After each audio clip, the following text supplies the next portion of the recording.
वज़ीर ख़ारजा इसहाक़ डार ने सऊदी वज़ीर मईशत फैसल फ़ाज़िल इब्राहीम से मुलाकात की है। मुलाकात में पाकिस्तान सऊदी अरब के बिरादराना ताल्लुक़ात मज़ीद मजबूत बनाने पर इत्तेफ़ाक़ किया गया। तर्जुमान दफ्तर ख़ारजा के मुताबिक मुलाकात में पायदार अमन, मुश्तरका खुशहाली और इलाक़ाई हम आहंगी के विजन की तौसीक़ की गई।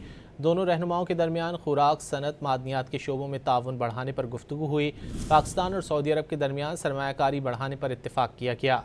दोनों रहनुमाओं का तकनीकी इश्तराक और इक़्तिसादी रवाबित को मज़ीद वुसअत देने का अज़्म।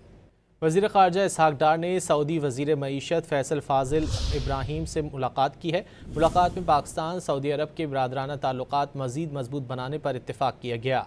तर्जुमान दफ्तर ख़ारजा के मुताबिक मुलाकात में पायदार अमन, मुश्तरका खुशहाली और इलाक़ाई हम आहंगी के विजन की तौसीक़ की गई।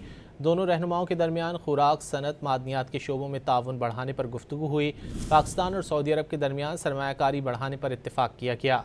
दोनों रहनुमाओं का तकनीकी इश्तराक और इक़्तिसादी रवाबित को मज़ीद वुसअत देने का अज़्म।